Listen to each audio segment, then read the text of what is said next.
Now, what we're gonna show you is some lifts that were taken out of the movie. Now, there's a lot of Laserdisc where like the director kind of redoes things and puts scenes back in the movie that he took out and whatever, and they have these like, definitive director's editions.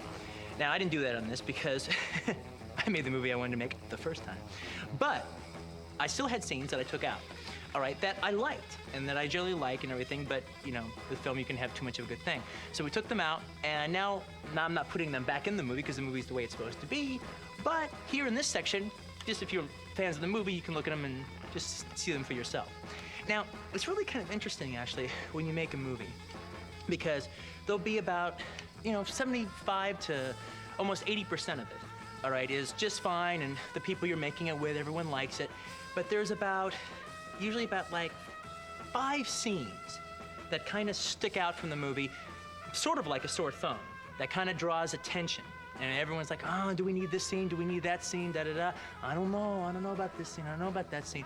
So you're always like arguing about like 5 scenes. Now the thing is, some of them, yes, they stick out, but they're supposed to stick out. That's supposed to be how it is. And some of them stick out and they shouldn't, all right? And so the whole thing is trying to decide, like Paul Newman says in Color of Money, when to say yes when it's time to say yes, and no when it's time to say no. Everyone goes home in a Cadillac. So that's the thing here. You got to figure out as a director which scenes do you want to keep just because you like them, and which scenes you're actually right about. That yes, maybe they do call attention to themselves, but they should.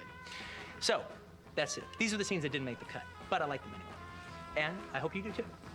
Now, first scene coming up is the scene between Eric Stoltz and John Travolta when John is buying the heroin. Now, in that scene, originally, there was a big, long monologue, all right, that Eric Stoltz gave. And I love the monologue. I think Eric did a great job with it. But again, it was one of those things where it was just like a little too much. We wanted to hurry up and get to the date by the time we got to that scene in the movie. So we took out Eric's monologue. But now we're gonna show you the whole scene over again, but with the monologue intact. Here it goes. Take it away. Still got your Malibu? Oh, man. You know what some fucker did the other day? What? Fucking keyed it. Oh, man. That's fucked up. Tell me about it. I had it in storage for 3 years. It was out 5 days, and some dickless piece of shit fucked with it. They should be fucking killed, man. No trial, no jury, straight to execution. Boy, I wish I could have caught him doing it. I'd have given anything to catch that asshole doing it. It'd have been worth him doing it, just so I could have caught him doing it. Yeah. It's like last week, I had to go down to Panorama City. Now, when I go to Panorama City, I might as well be going to fucking Nebraska. I mean, I'm about as familiar with both of them. I never go down there. Anyway, last week, I gotta go down there. So, I go down there. And guess what? I got lost. Now, you remember about 100 years ago when you used to get lost, you'd pull into a gas station and ask the guy for directions? Well, stupid me. Ooh, I'm suffering from the delusion that you can still do that. So I pull in this gas station, and I ask the guy directions, and he gives them to me. But there's something kind of funny about him, I don't think too much about it. Maybe the guy's just funny. I don't know. But I notice it. So I drive off. I got so fucking lost. The only thing that I can figure is this dickbait at the gas station gave me the wrong directions on purpose. What a fucker. A fellow American comes to you asking for help, and you purposely fuck him up. I mean, what kind of world do we live in when people give people wrong directions on purpose? What's more chicken shit than fucking with a man's automobile? I mean, don't fuck with another man's vehicle. You don't do it. It's just against the rules. Thank you. Thank you. It's a scene where Uma Thurman as Mia Wallace interviews John Travolta as Vincent Vega. It's when John has just come to her house and to pick her up and take her on the date to Jackrabbit Slim's, and she comes down, and before you actually get a chance to really look at her, she comes down with a high-8 camera, she's pointing it at John, and she just kind of interviews him. You get the impression, possibly, that maybe she does this all the time whenever Marcella sends a goon to take her out to dinner and stuff. She always kind of comes down there and kind of blows the guy's mind. But with John, it doesn't quite work because he's actually kind of into it a little bit. Now, thing is, this scene actually has a very checkered past because I'd actually written this scene about like 5 years ago or so. It was because I'd been like working on the basic idea for the Vincent Vega and Marcellus Wallace's wife for a very long time without ever having finished it. So this scene had existed for a while. So we shot it in the movie and everything, and the reason we took it out was basically because by the time that we actually got around to making it was becoming this cliche that all these movies made in the 90s were having all these young characters pointing high-8 cameras at each other and doing these big confessional interviews straight to the cameras, becoming this big, every 4 out of every 5 movies had a scene like that. So it was quickly becoming a cliche. So I took it out for that. And the other reason I took it out was because I personally don't think the scene's that great. You know, I mean, to me, it sounds more like someone trying to write like me than me, with all the little references in there. I still like the idea of you're either an Elvis man or a Beatles man. You know, you can like Elvis, but you can like the Beatles, but no one likes them both equally. At some point, you have to decide which one you like more, and that tells you who you are. I've always believed in that. All right, so that's the one aspect of the scene that I still like. But anyway. Here's the scene, and special note to Miss Thurman is the fact that she actually handled the high-8 during the video scene. So that she's a camera person. Also, one other thing very interesting is we did a test, you know, to transfer the high-8 to film, see what it looked like. And we did many different tests. We had it widescreen to 235. We blew up the high-8 to the CinemaScope. And then we had 185, and then we had it just the normal video borders with just black background, black on both sides, to see how the height looked. And I gotta tell you, it looked pretty good. It looked like bad 16 millimeters. So basically what I'm saying is if you have never made a film before and you want to make a film, shoot it on high-8 and transfer it to film. All right, because that's what I would do if I had never made a film before. Here's the scene. Bye. Smile, you're on Mia's camera. Ready to go? No, not yet. Do you ever see Barbara Walters interview the movie stars? Once or twice. Well, that's what this is. Pretend I'm Barbara Walters, and I'm gonna ask you a bunch of questions. About what? Oh, life, the world, yourself, whatever I might find interesting. I don't like answering questions. Oh, but that's not your problem. That's my problem. I'm the interviewer. I have to make you feel comfortable so you'll open up and reveal things you normally wouldn't. Okay, I'll ask you an easy one first. What's your name? Vincent Vega. Any relation to Suzanne Vega?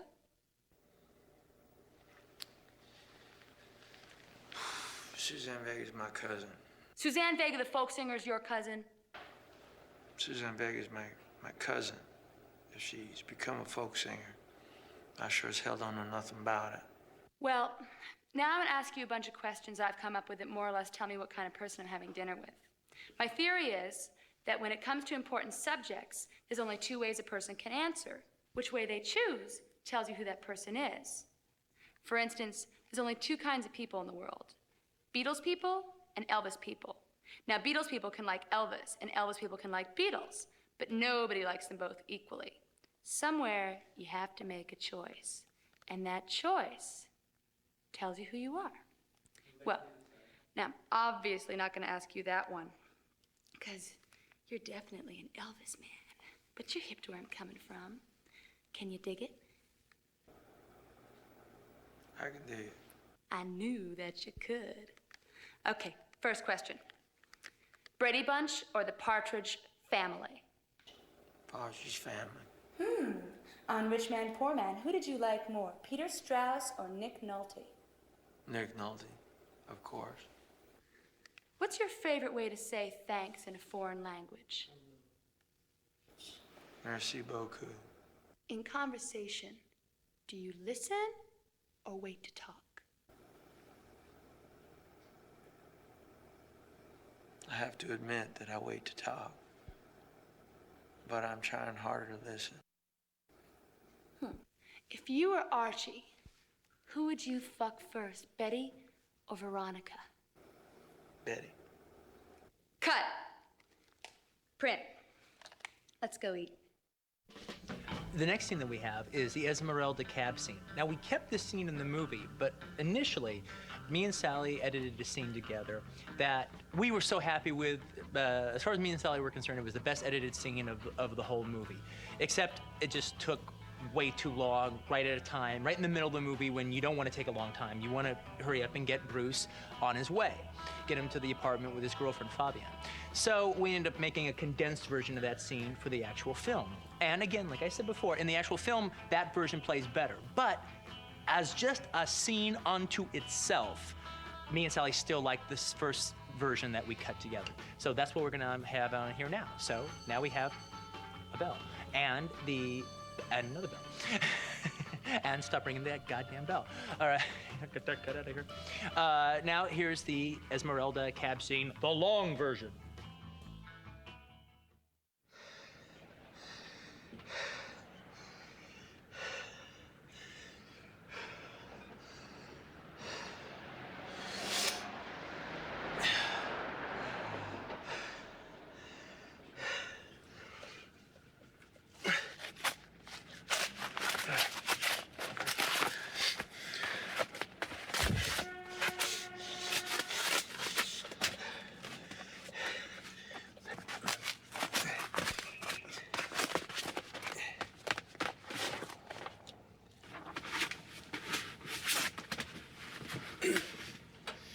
Mister.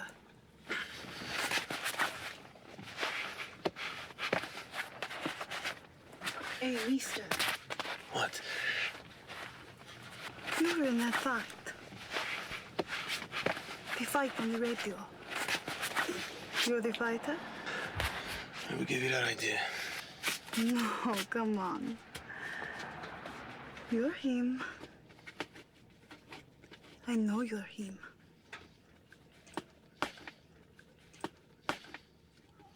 Tell me you're him. I'm him. You killed the other boxing man. He's dead? The radio said he was dead. Sorry about that, Floyd.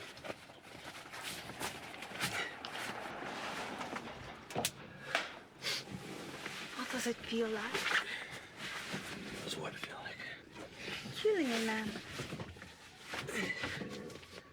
Beating another man to death with your bare hands. Are you a weirdo? No. Is a subject I have much interest in. You are the first person I've ever met who has killed somebody. So, what does it feel like to kill a man? I'll tell you what. Give me one of them cigarettes you got up there, and I'll tell you all about it.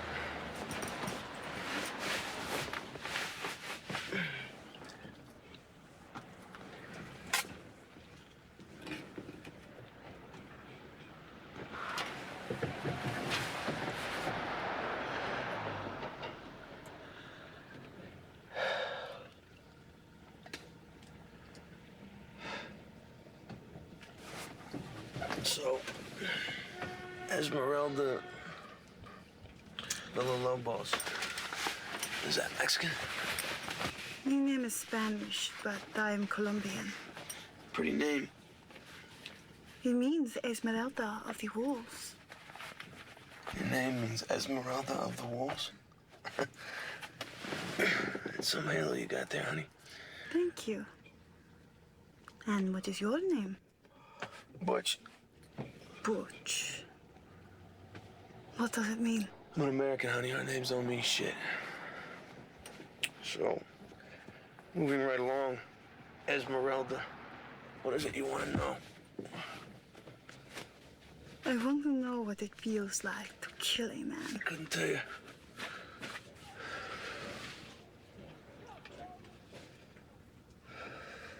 I didn't know he was dead until you told me he was dead. Now that I know he's dead, you want to know how I feel about it?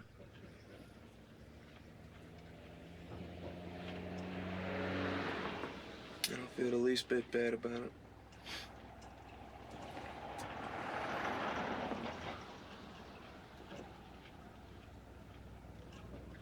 You want to know why, Esmeralda?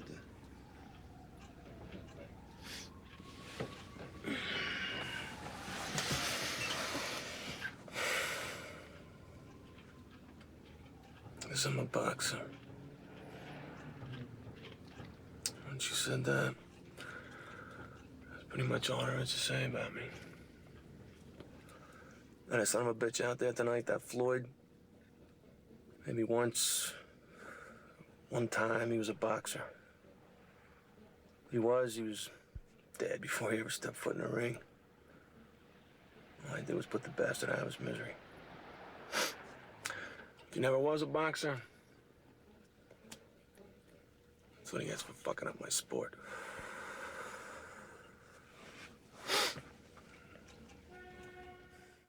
The next scene is the scene with Monster Joe and Monster Joe's daughter, Raquel, played by Dick Miller as Monster Joe and Julia Sweeney as Raquel.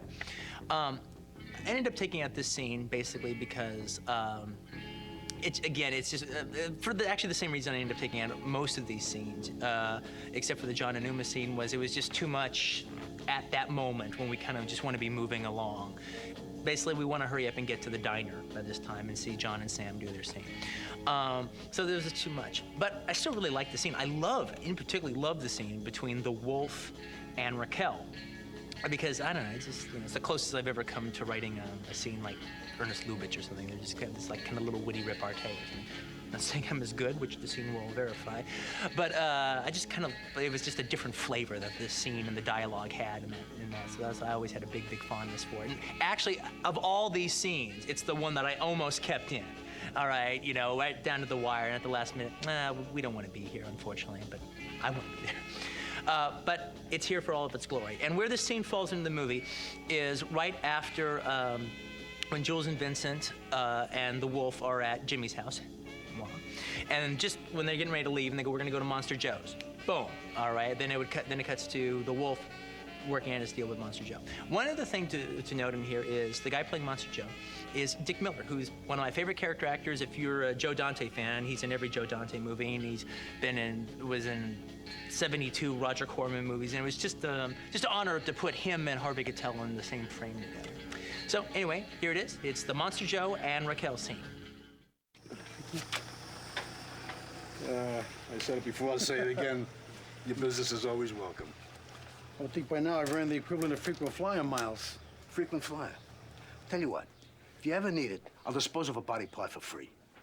How about an upgrade? You dispose the whole body for the price of a body part. Was that no-frills body disposal?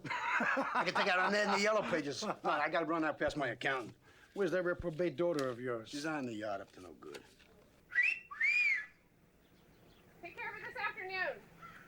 Hello, boyfriend. Hello, girlfriend. I swear, heartbreaker, Joe should change the name of this place to Beauty and the Beast Truck and Tow. Oh, you're prejudiced because you love me. Guilty. Now, business is done. It's time for pleasure. Time it is. It's time for bed. Au contraire, Senor Lobo. Do you have a different idea? Most definitely. What do you think? I think you're taking me out to breakfast. Well, you thought wrong. Oh, that's not fair. I never get to see you. Raquel, I've been up all night. I need sleep. You understand the concept of sleep? Yes, sleep is what you do after you've taken me to breakfast. Just get used to the idea. Indulging me is the price of doing business at Monster Joe's Truck and Tow. Raquel. Come on, I haven't seen you in a long time. I miss you. You're taking me to breakfast. So it is written, so shall it be done. On my way, Rex. We cool? Like it never happened. All right. Yo, Vince, I apologize for being in your shit like I was, man. Hey, you got every right, man. I fucked up. Are they having a moment? Boys, this is Raquel. Someday, all this will be hers. Hi. So, what's with the outfits? You guys going to a volleyball game or something? Thanks.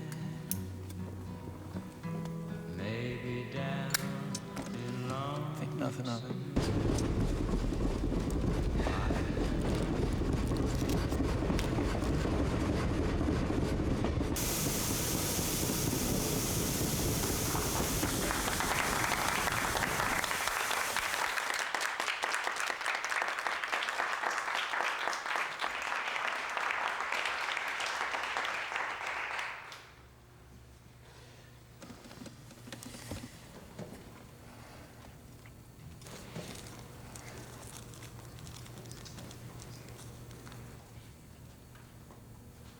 So, Marsala said you just got back from Amsterdam.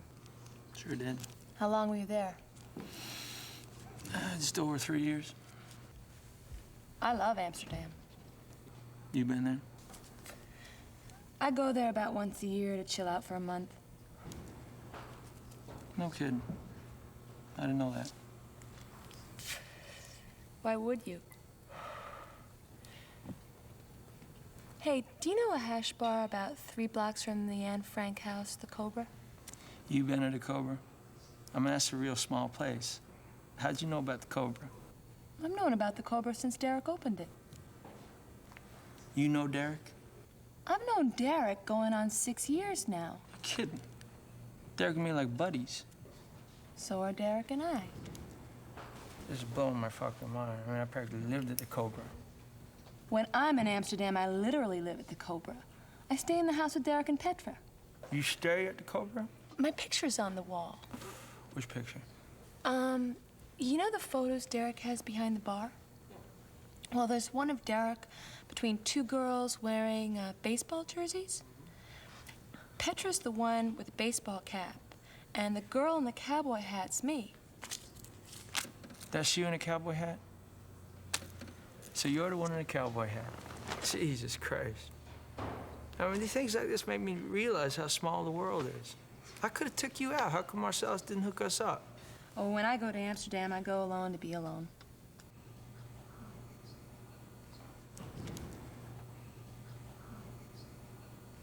I could dig it.